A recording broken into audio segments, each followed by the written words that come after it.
Eu preciso te contar uma coisa que talvez ninguém tenha te falado. Se você está construindo ou reformando e passa horas vendo vídeos de arquitetura, salvando referência no Instagram e criando pasta no Pinterest, existe uma chance de que isso não esteja te ajudando. E eu sei que parece estranho ouvir isso de uma arquiteta, né? Porque as referências sim são muito importantes, gente. Eu mesma uso referências todos os dias. Mas existe um momento em que elas deixam de ser uma ferramenta e começam a se tornar um problema.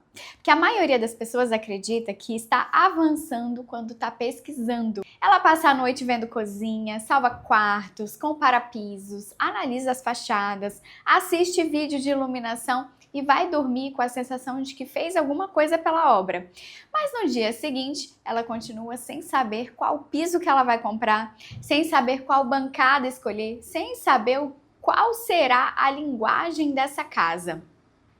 E muito menos qual é a decisão que ela precisa tomar. E aí que começa o problema, porque informação sem direção não gera clareza. Ela acaba gerando uma ansiedade. Quanto mais referências você vê, mais possibilidades aparecem. E quanto mais possibilidades aparecem, mais difícil fica para decidir.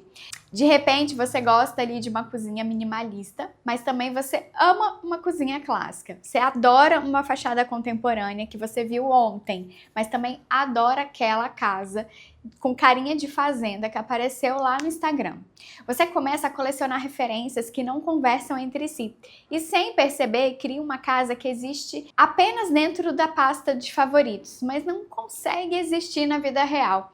Enquanto isso, a obra ela continua andando, o orçamento continua sendo gasto, as decisões continuam precisando ser tomadas. É por isso que eu vejo tantas pessoas travadas, não porque elas têm pouca informação, mas porque elas têm informação demais e direção de menos.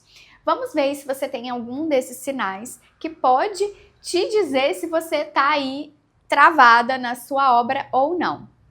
Primeiro sinal, você salva referências há meses, mas você continua sem saber o que fazer. Esse é um sinal que eu vejo praticamente toda semana aqui no escritório. A pessoa chega para a reunião e fala: Rani, eu já tenho tudo salvo. E normalmente ela tem mesmo. Tem pastinha no Pinterest, tem álbum no celular, tem print do Instagram, tem vídeo salvo no YouTube, tem referência de cozinha, quarto, banheiro, sala, fachada, iluminação. Às vezes são centenas de imagens. Mas quando eu faço uma pergunta simples, qual dessas imagens representa a casa que você quer construir, a pessoa ela trava, porque na verdade ela gosta de várias coisas. Gosta da cozinha de uma imagem, da iluminação de outra, da madeira de outra, da sensação de aconchego da outra, daquela integração dos ambientes, mas ela ainda não conseguiu entender o que de fato ela está buscando. E aqui existe uma diferença muito importante. Salvar referência não é a mesma coisa que tomar a decisão.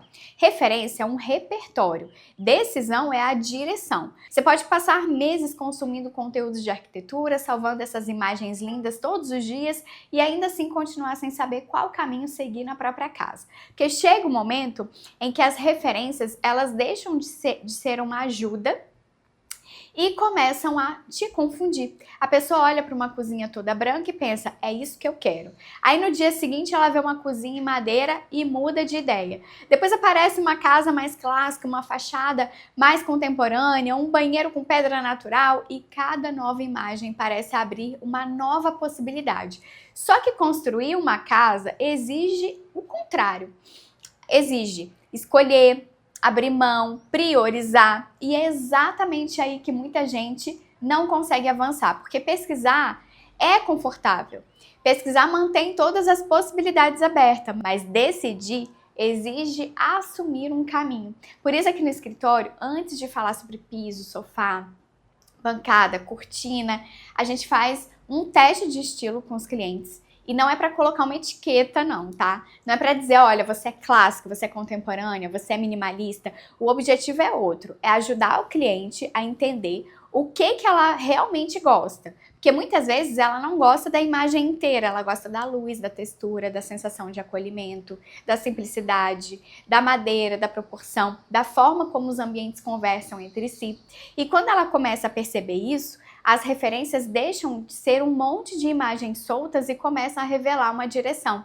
É quase um processo de autoconhecimento, porque antes de você escolher piso, bancada, marcenaria, você precisa entender quem é que vai viver nessa casa, qual é a rotina dessa família, o que te traz conforto, o que traz praticidade, o que transmite elegância para aquela pessoa, como que ela quer se sentir dentro dessa casa. Sem essa clareza, a pessoa ela continua buscando fora uma resposta que precisa começar dentro dela. E é por isso que o primeiro sinal de que você já passou da fase das referências é esse. Você continua acumulando inspiração, mas as decisões continuam não acontecendo. Segundo sinal é quando você está escolhendo acabamentos sem saber qual a casa que você está construindo. E esse é um dos erros mais caros que eu vejo em obra. A pessoa ela já está escolhendo piso, está pesquisando bancada, já está comprando revestimento, já está vendo luminárias, está escolhendo os metais dos banheiros da cozinha, mas ainda não sabe qual é a casa que está tentando construir. E isso parece normal, porque foi assim que a maioria das pessoas aprendeu a fazer, né? Elas entram em uma loja e a primeira pergunta que recebe é: qual piso que você quer? Depois vão para outra loja, qual é a bancada que você escolheu? Depois, qual o revestimento que você vai usar? E sem perceber, começam a tomar dezenas de decisões, tudo isoladas. O problema é que uma casa ela não é soma de escolhas isoladas. Uma casa é um conjunto. Olha só esses projetos aqui. Percebe que o piso conversa com a marcenaria conversa com a iluminação conversa com os revestimentos.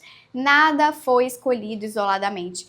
Tudo precisa conversar. Tudo precisa fazer sentido quando tá junto. Por isso que eu gosto de fazer uma comparação. É como escolher os sapatos antes de decidir qual a roupa que você vai vestir. Talvez o sapato ele seja bonito, talvez seja caro, talvez seja de ótima qualidade, mas como você sabe se ele é a escolha certa se ainda não sabe qual o restante da composição? Com a casa, acontece da mesma forma. Eu vejo as pessoas passarem semanas escolhendo um porcelanato, discutindo se ele será polido ou acetinado, mas ainda não definiram qual sensação querem transmitir naquele ambiente.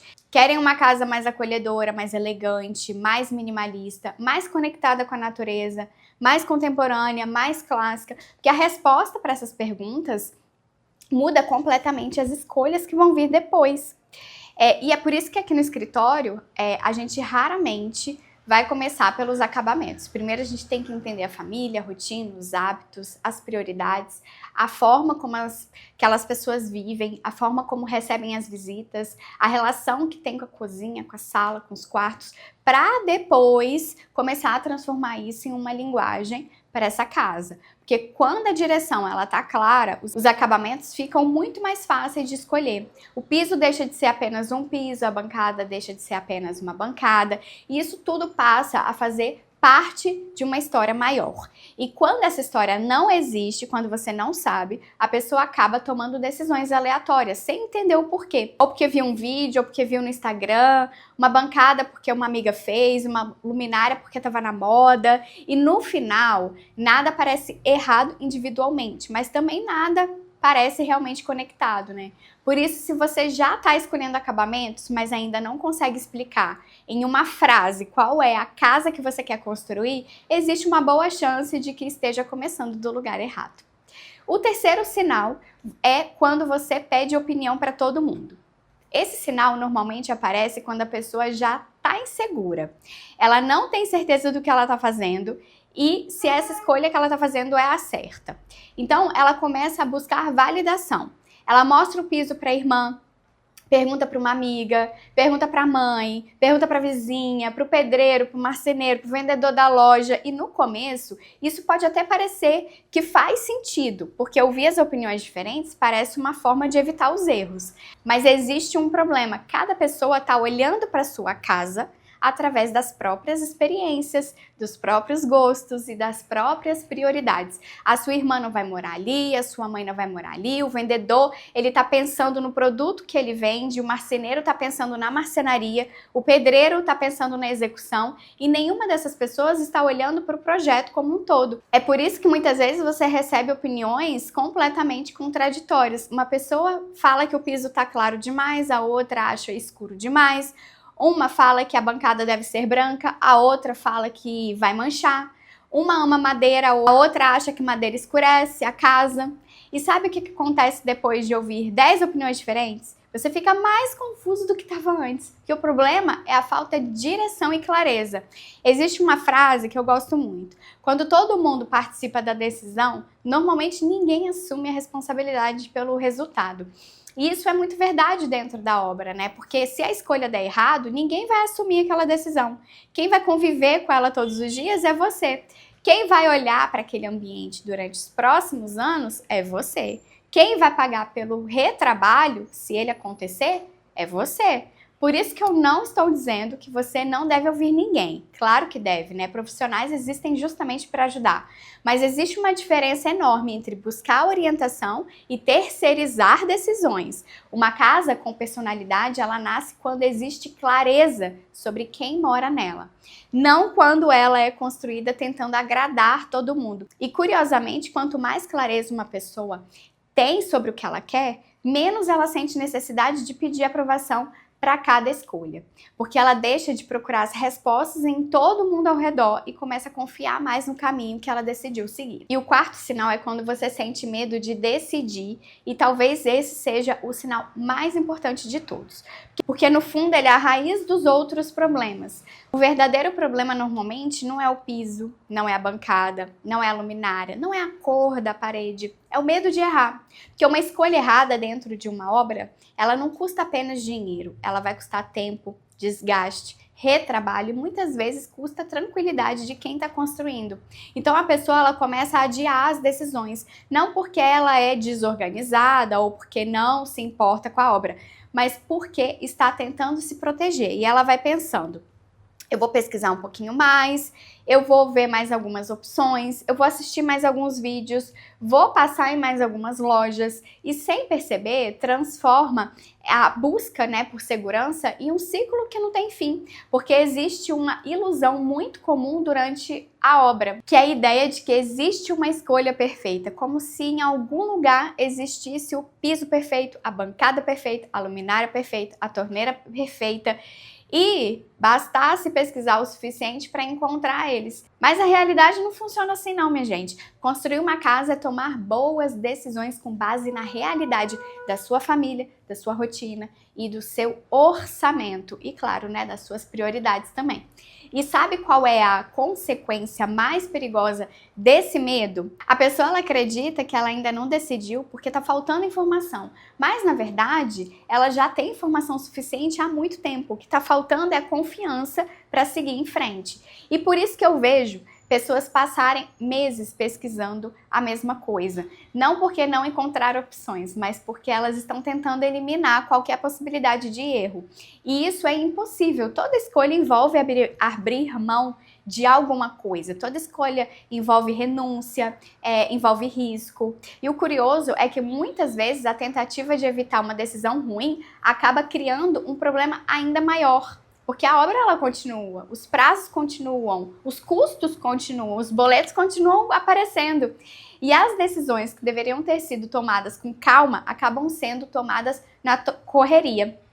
Por isso, se você chegou até aqui e se identificou com esses sinais, eu quero que você entenda uma coisa. Talvez o problema não seja a falta de referência, talvez não seja falta de opinião ou falta de informação. Talvez o que esteja faltando seja uma direção clara. Porque quando a direção ela está definida, as decisões ficam muito mais simples. E é justamente por isso que um bom projeto não serve apenas para escolher materiais. Ele serve para dar segurança, reduzir as dúvidas, ele serve para transformar centenas de decisões que são isoladas em um único caminho coerente. Nenhum desses projetos aqui, olha, começou pelo piso, nenhum desses começou ali pela bancada, nenhum desses começou pela luminária. Todos começaram pela mesma pergunta: quem é que vai viver aqui e como essa família quer se sentir dentro dessa casa? Se você percebeu que você está nesse momento de excesso de referência e falta de clareza, eu vou deixar aqui na descrição um link para você falar com a minha equipe. A gente vai entender o seu momento e mostrar como funciona no nosso processo de projeto e consultoria do escritório. Envie a palavra consultoria nesse link, que eles já vão saber que vocês vieram daqui do YouTube e vocês vão conseguir acessar ali os descontos e os bônus exclusivos para nossa galera aqui, tá? Ah, e durante essa reunião você ainda ganha uma análise de um ambiente da sua casa gratuitamente. E até o próximo vídeo. Beijos!